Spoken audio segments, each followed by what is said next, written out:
तो hello dear students and friends, आज की इस वीडियो में बात करने वाले हैं Rajasthan high court RSC junior personal assistant Hindi recruitment 2024 के बारे में। यानी यहाँ पे जो रिक्रूटमेंट को निकाला गया है वो हाई कोर्ट के रिगार्डिंग निकाला गया है, जो कि जूनियर पर्सनल असिस्टेंट हिंदी के रिगार्डिंग है। यानी हिंदी के वाले के लिए यहाँ पे सिर्फ है हिंदी टाइपिंग होगा, सभी कुछ हिंदी में होगा। तो आपको यहाँ पे इसके लिए वैकेंसी को दिया गया है। तो जानेंगे इस वीडियो में कि इसके रिगार्डिंग एज लिमिट क्या मांगे गए हैं, एजुकेशन क्वालिफिकेशन क्या रखा गया है, सिलेबस क्या रहने वाले हैं, सैलरी कितनी मिलेगी, सिलेक्शन कैसे होगा, काम क्या करना होगा, तमाम जानकारी को देने का प्रयास करेंगे। तो वीडियोस पे बने रहिएगा और कंप्लीट वीडियोस को वॉच कीजिएगा। चलिए स्टूडेंट्स बढ़ते हैं आगे की ओर। यहाँ पे जानते हैं सबसे पहले हम इंपॉर्टेंट डेट्स के बारे में। इंपॉर्टेंट डेट्स में आपका क्या होगा, आपका एप्लीकेशन जो होगा वो 9/2/2024 से लेकर आपके 9/3/2024 तक फॉर्म भरने का लास्ट डेट है। फी भरने का डेट 10/3/2024 रखा गया है। एग्जामिनेशन डेट और एडमिट कार्ड जैसे ही आएंगे इन्फॉर्म कर दिया जाएगा। उसके लिए आप हमारे टेलीग्राम चैनल से जुड़ सकते हैं। डिस्क्रिप्शन में लिंक दिया गया है। डिस्क्रिप्शन बॉक्स में डिफेंस ट्यूटर जॉब अपडेट के नाम से चैनल है, आप उसे जाकर जुड़ जाइए ताकि आपको सारे अपडेट्स वहाँ पे मिलते रहते हैं।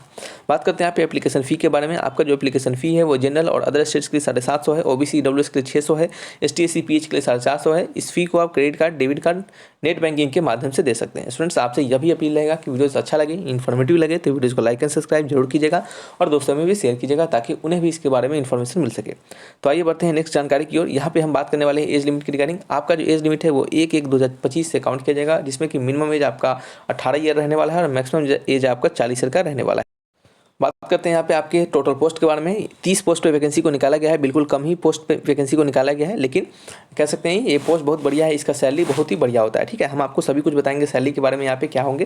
देखिए, जूनियर पर्सनल असिस्टेंट, ये पर्सनल असिस्टेंट क्या होते हैं, PA जिसे कहते हैं। ये आपके किसी भी वहाँ पे आपके जो हाई कोर्ट में इनका काम क्या होगा उसे समझ लीजिएगा एक बार।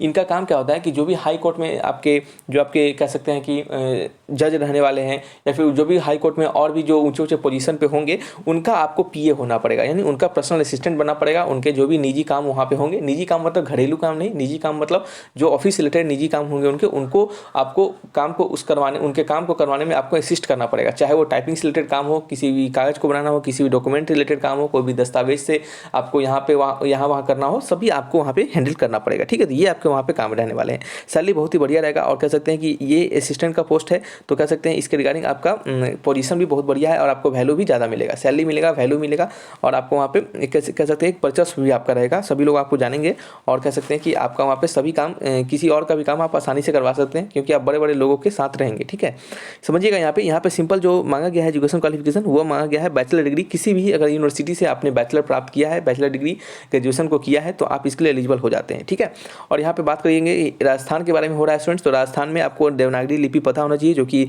आपको हिंदी की लिपि है देवनागरी, तो उसके बारे में आपको पता होना चाहिए और ऐसे भी हिंदी टाइपिंग है तो हिंदी का नॉलेज होना ही चाहिए। ठीक है, अगर आप कैटेगरी वाइज पोस्ट को देखना चाहेंगे तो यहाँ से आप कैटेगरी वाइज पोस्ट को भी चेक कर सकते हैं। ठीक है, आगे बढ़ते हैं स्टूडेंट्स, बात करते हैं आपके ऑफिशियल नोटिफिकेशन की ओर। ये आपका ऑफिशियल नोटिफिकेशन है जो कि राजस्थान उच्च न्यायालय जोधपुर के द्वारा जारी किया गया है, जिसको आपको इसमें सारी डिटेल्स को भी दिया गया है। और नोटिफिकेशन को यदि डाउनलोड भी करना है तो आप सिंपली डिस्क्रिप्शन बॉक्स में जाकर भी डाउनलोड कर सकते हैं या फिर हमारे टेलीग्राम चैनल से भी डाउनलोड कर सकते हैं। स्टूडेंट्स समझिएगा बात को। यहाँ पे आगे बढ़ने वाले हैं।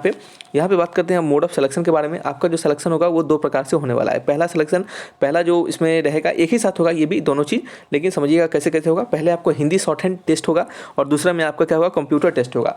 हिंदी शॉर्ट हैंड टेस्ट में होगा, उसमें क्या होगा, आपका डिक्टेशन करवाया जाएगा हिंदी में, जो कि आपका 8 मिनट का रहेगा और आपको 70 वर्ड प्रति मिनट के रफ्तार से आपको लिखना है। ठीक है, ये डिक्टेशन जब बोला जाएगा आपको नीचे नोट करना है और जो भी आप नोट किए रहेंगे उसके लिए आपको 70 मिनट का समय दिया जाएगा और इसमें क्या होगा, आपको उन सारे चीज़ों को हिंदी में आपको कंप्यूटर पर टाइप करना है। कहाँ पर टाइप करना है, कंप्यूटर पर टाइप करना है। ये जो हिंदी डिक्टेशन रहेगा वो लगभग 200 से 250 वर्ड में रहने वाला है। ठीक है, और ये आपके टोटल 100 मार्क्स के होंगे। कितने मार्क्स के, 100 मार्क्स के होंगे।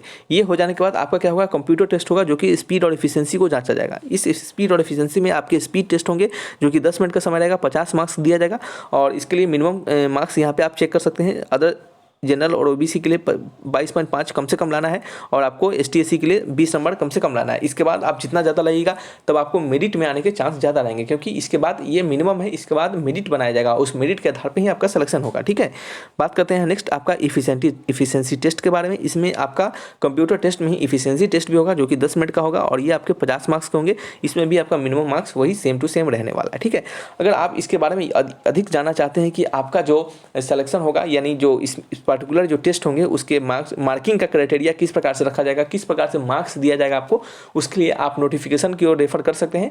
आप नोटिफिकेशन पे जाके पढ़ भी सकते हैं। यदि वहाँ पे नहीं समझ में आता है तो आप हमसे कहिएगा, हम आपके लिए अलग से वीडियोज़ बनाएंगे। ठीक है, तो आपको सभी कुछ समझ में आ गया होगा सिलेक्शन प्रोसेस कैसे होने वाला है, आपको कह सकते हैं कि काम क्या करना होगा, एज लिमिट क्या है, एजुकेशन क्वालिफिकेशन क्या है। अब बच जाता है आपको सैलरी कितनी मिलेगी।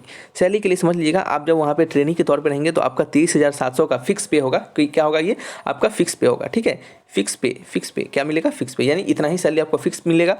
यदि जैसे ही आप ट्रेनिंग कंप्लीट हो जाता है, यानी 1 साल आपका कंप्लीट हो जाता है, आप ट्रेनिंग से आप वहाँ पे कह सकते हैं कि प्रोबेशन ट्रेनिंग से लेकर आप जब परिवीक्षा काल समाप्त होने के बाद आप वहाँ पे संपूर्ण तरीके से आप वहाँ पे कह सकते हैं कि जॉबधारी हो जाते हैं, या फिर आपका पर्टिकुलर पोजीशन आपको मिल जाता है, तो आपका वेतन जो होता है वो लेवल 10 का स्टार्ट हो जाता है। इस लेवल 10 के वेतन में 33,800 से लेकर 1,06,700 के बीच में आपको वेतन मिलता है। और इस वेतन पे आपका क्या होगा, वहाँ पे सैलरी स्टार्ट हो जाता है, जो कि स्टार्टिंग का ही वेतन आपका लगभग आपका 50K प्लस ही रहने वाला है। कितना, 50K प्लस ही रहने वाला है, क्योंकि आपका वेतन जो है वो 33,800 से लेकर 1,06,700 के बीच में रहेगा। ठीक है, ये बढ़ता रहेगा समय के साथ, और आपको यहाँ पे सैलरी आपको अच्छी मिलेगी, आपको पोजीशन अच्छा मिलेगा, आपको अच्छे से इज्जत मिलेंगी, सभी कुछ आपको वहाँ पे मिलेगा। तो शायद आपको यह वैकेंसी समझ में आ चुकी होगी। यदि आपको किसी भी प्रकार का कोई भी डाउट हो तो आप हमसे कमेंट बॉक्स में लिखकर जरूर पूछिएगा। तो रखते हैं इस वीडियो को यहीं पे, मिलेंगे नेक्स्ट वीडियो में। Thanks for watching.